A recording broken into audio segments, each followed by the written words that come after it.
2030 여성 지지층이 급속도로 일탈을 했습니다. 이 당연히 원인으로는 부동산과 증시 이 문제가 가장 큰 문제가 아닌가라는 생각이 좀 들고, 특히 30대 여성 같은 경우는 이제 결혼을 해서 집을 얻기 시작하고 아마 이런 현실적인 문제에 부딪히기 때문에 이런 문제들이 직접적으로 체감이 되는 세대가 아닌가라는 생각이 들어서 지금 뭐 요즘에 커뮤니티에 이런 내용이 올라온다는 거예요. 그러니까 2030은 부동산 설거지에 주식 설거지까지 당했다. 결혼 포기는 당연한 수순이다. 네, 진짜로 이게 포모라는 현상이 있다고 하는데 그게 뭐냐면, 그러니까 fear of missing out이라고 해서, 그러니까 이게 지금이라도 사야 된다라는 이런 뜻이라고 합니다. 근데 이 포모가 워낙 지금 강해지고 있어가지고 이 포모에 올랐던 개미들만 한마디로 설거지 당했다. 그러니까 소위 말하는 지금 아마 제가 볼 때 주식 종합 주가지수 한 7천이 넘어가면서 투자하신 분들이 계실 거란 말이에요. 그분들이 지금 싹 다 물려 있는 거거든. 그 위에서. 많아요. 네. 그 2030 여성분들의 민주당 이재명 대통령 지지 이탈은 한두 여론조사에서 나오는 게 아니에요. 그 거의 모든 여론조사에서 일관되게 나타난 경향성을 보이고 있거든요. 근데 말씀하신 대로 우선 부동산 영향이 가장 크다고 봐요. 그러니까 대출을 확 조였잖아요. 거기에서부터 반감이 심해졌고, 그래서 부동산 투자를 해서 부동산 갔는데 주가도 이 모양이 되고, 그 정점은 보안수사권입니다. 그러게. 보안수사권, 이 문제가 이 돌려차기 피해자 이런 분들이 말씀하고 계시잖아요. 장윤기 사건이 굉장히 크게 다가오잖아요. 그래서 여성분들은 그 기저에 굉장히 내가 사회적 약자로서 어떤 그런 변을 당할 수도 있는 위험에 노출되어 있다는 그런 무의식 중에 그런 위기감을 늘 갖고 있단 말이에요. 네. 물론 남성들도 그럴 수 있지만 남성보다 여성이 그런 위험에 노출되는 사례가 더 많기 때문에 네. 여성분들은 굉장히 크게 다가오는 거예요. 그러면 내가 돌려차기 피해자가 됐을 때 과연 경찰이 날 보호해 줄까? 이 피해자를 잡아줄까? 라는 의문을 갖는 거죠. 근데 이 피해자가 절절하게 절규를 하고 있잖아요. 네. 국민의힘에도 찾아가고 민주당도 찾아가고 다 찾아가서 얘기하고 있는데 아무도 들어주지 않는 거예요. 그 네. 내용에 대해서. 그것을 보면서 민주당 정권은 우리를 보호할 생각이 없구나. 저는 이게 가장 큰 그 정점에 있다고 생각을 합니다. 그러니까 지금 이것까지 질문하고 이제 좀 말씀을 이어가 볼 텐데, 지금 2030 남성에 이어서 지금 여성 유권자마저도 지금 민주당 이탈이 이미 나오고 있죠. 그 다음에 민주당이 말로만 청년하지 오히려 자신들의 강한 지지층인 4050 세대에 너무 기대어 있는 정책만 내놓고 있는 것은 아니냐라고 하는 오늘 조선일보 사설도 분명히 있었습니다. 그래서 4050 기득권 수호 정권이 2030에게는 피눈물을 선사하고 있다. 결과적으로 지금 그렇게 돼버리고 있는 거 아니냐라고 지금 얘기를 하고 있거든요. 4050이 아니고 사실 민주당 지지자의 핵심은 5060이에요. 5060. 네. 5060으로 가 있고 사실상 우리 사회 기득권 층이고요. 그렇죠. 기득권이죠. 근데 자신들은 왜 기득권이 아니라 생각하죠? 왜냐하면 항상 상대를 악마화하는 상대 검찰도 악마화하고 모든 악마화 하잖아요. 지금 전당대회에서도 양 후보가 서로를 악마화하는 거죠. 그래서 그 최고조의 갈등 구조를 만드는 건데요. 지금 게 20, 30대, 40대까지 그래서 이 젊은 층들이 이재명 대통령을 따라가기가 힘들어요. 우선 민주당으로부터 탈민주, 탈진보를 하게 된 1번이 조국 사태잖아요. 그러니까 불공정 행위라는 거예요. 그러니까 그게 이재명 대통령 때 와서 전혀 시정되고 있지 않고요. 그다음에 이재명 대통령이 말대로 하면 집도 못 사고 주식도 털리는 상황이 됐어요. 그러니까 대통령 말을 믿고 했는데 이게 결과론적으로 보면 젊은 분들이 가장 피해가 커요. 그렇죠. 그러니까 우리 젊은이들이 한때는 코인 시장에서 완전히 털리고 이게 주식시장으로 왔는데 주식시장에서 완전히 털리는 이런 상황이 됐잖아요. 지금 주식시장에서 증발된 돈이 전체 한 2,800조에다가 그 20, 30대 청년들만 가지고 있는 돈도 한 거의 1,000조 가까이 된다는 그런 얘기들이 있어요. 그러니까 가장 피해가 심한 계층입니다. 뭐 어떻게 대통령이 하자는 대로 했어.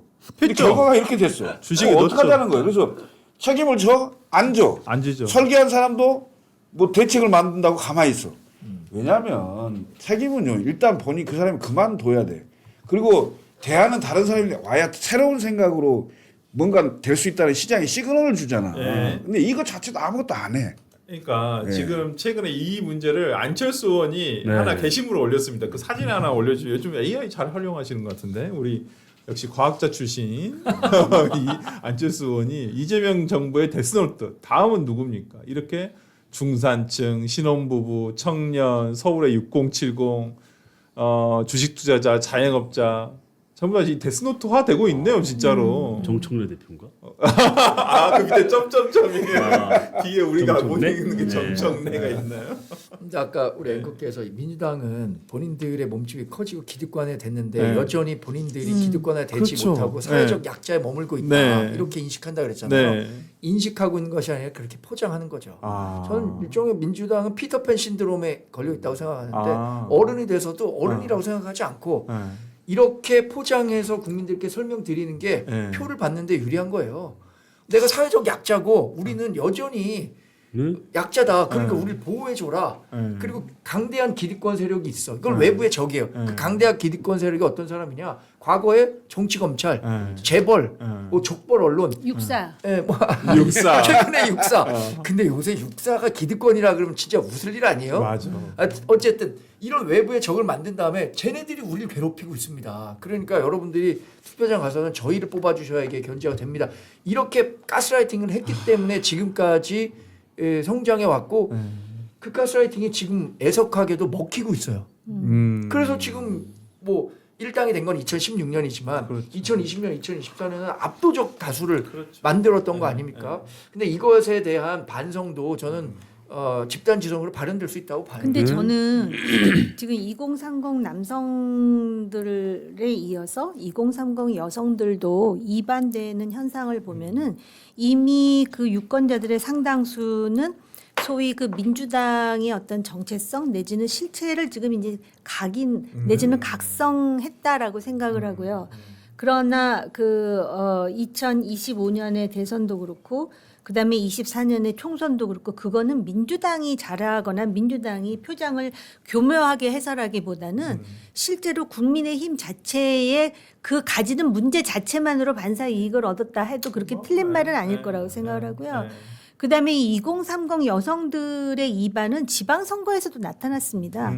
서울시장 선거를 보면 그렇지. 그 민주당 서울시장 후보의 그 몇 가지 그 문제 제기 그게 다 2030과 연결이 된 맞아요. 이슈란 말이죠. 네. 그럴 뿐만 아니라 아까 말씀하셨듯이 그 보안 수사권에서의 그 소위 사회적 약자가 대표적으로 여성이라는 것하고 그다음에 이런 상황에서 그 신뢰를 대통령 스스로가 이제 자기 신뢰에 상처를 낸 것이 그 대선 공약 때 부동산 관련해서 세금으로 집값 잡지 않겠다 그래놓고 이번에 이렇게 세금을 올려놓고 뭐라 하냐면은 이거는 부동산을 안정시키기 위한 게 아니라 세금 조세 형평성을 위한 것이다 이렇게 이제 둘러대는데 과연 그것에 대해서 고개를 끄덕일 사람이 얼마나 있겠냐는 거예요. 그렇기 때문에 저는 지금이 어떻게 보면은 대한 정당으로서는 굉장히 실력을 발휘해야 될 타이밍인데 그게 잘 안 되고 있다라는 것에 더해가지고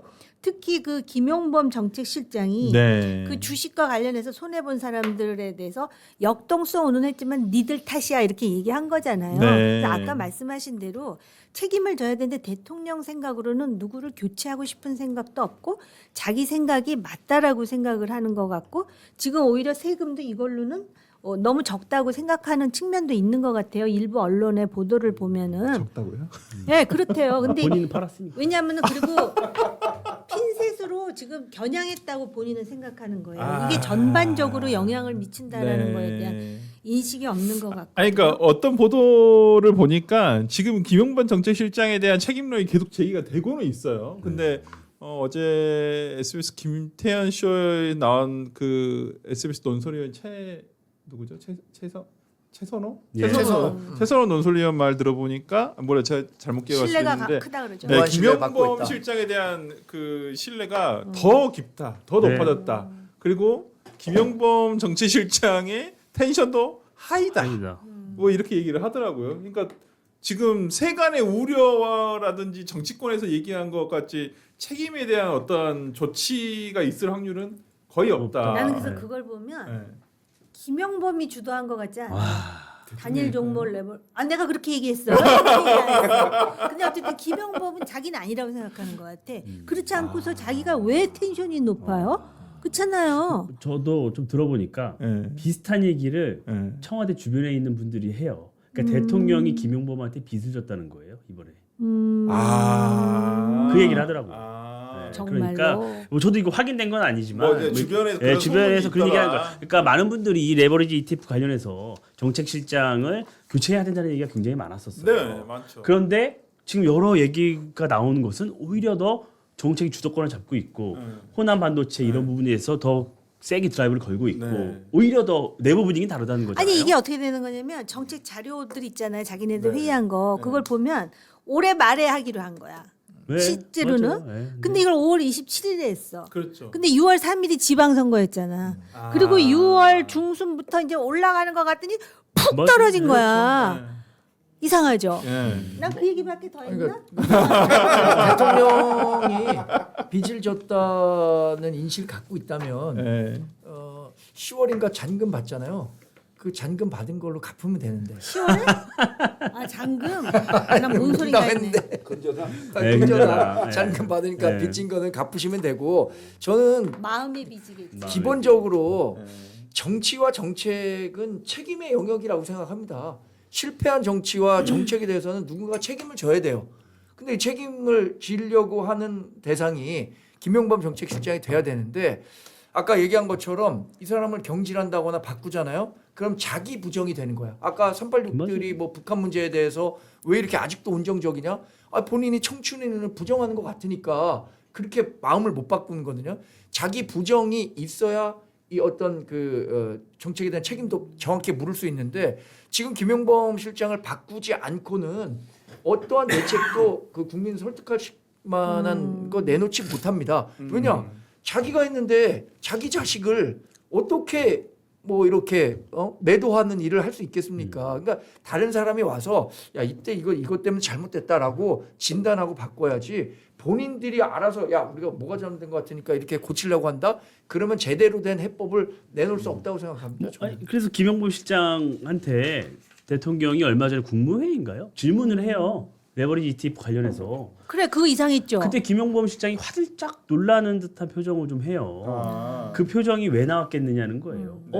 이거는 아직은 아닌데. 아니 이거를 내가 한 건 뭐 이런 여러 가지 복잡한 속마음 때문 아니냐 뭐 이런 얘기를 하더라고요. 아 그리고 아까 우리 이민찬 위원장 얘기하신 것 중에 혹시 이런 내용이 있었는지 저는 잘 기억이 안 나는데 대통령이 ETF를 그 주식을 팔았다라는 얘기를 하셨는지 모르겠는데 이거 사실관계를 정확하게 해야 돼서 그런 얘기 했어요. 아니 저는 우리 그 안 얘기 아니고 했어요. 아닌 것 같아요. 그게 아니고 안 했어요, 그게 안 했어요. 강대규가 했던 거예요. 강대규가 네. 그러니까 강대규가 매일 신문에서. 신고에 예, 그래서 이제 고발당했다. 재산 신고에 그게 맞아요. 없어서 예. 그 신고 뭐 팔았는 줄 알았는데 네. 사실 재산 신고 목록이 네. 다른 목록이 예. 있었는데 예. 그 예금으로 들어간다는 거예요. 네. 아니 근데 그런 거는 되게 조심해야 돼. 하지도 않은 말을 했다라고 하는 그러니까 이거 참 무책임한 사람들이 많은데 우리는 그런 안 걸 한 했어. 적이 없어요. 우리는 안 했고 네. 김영범이라는 사람이 왜 그렇게 당당하냐. 우리 그렇죠. 그것만 그렇게 얘기한 거죠. 거야. 네, 맞습니다. 그래서 얘기를 분명히 해야 그게 돼. 77법 이후에 굉장히 우리가 자기검열을 하고 있는데 무서워서 방송을 아니, 못 방송을 못 하겠어.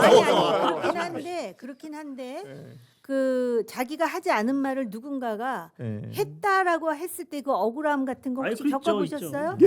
겪어봤냐고. 그러니까 항상 그 조심하는 건 맞아. 아무튼 뭐 김용범 실장에 그러니까 대해서는 대통령이 ETF는 안 팔았지만 김용범이 지나치게 당당하다. 뭐 우리 여기까지 했어. 그렇죠.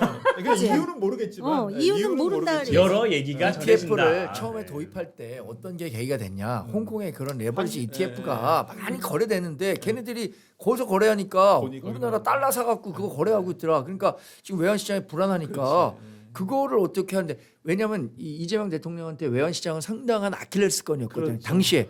그러니까 그거 급한 거 풀어준다고 하니까 김용범 실장이 풀어준다고 하니 야 잘해봐. 격려했겠죠. 격려했을 가능성이 있겠죠. 그렇겠죠.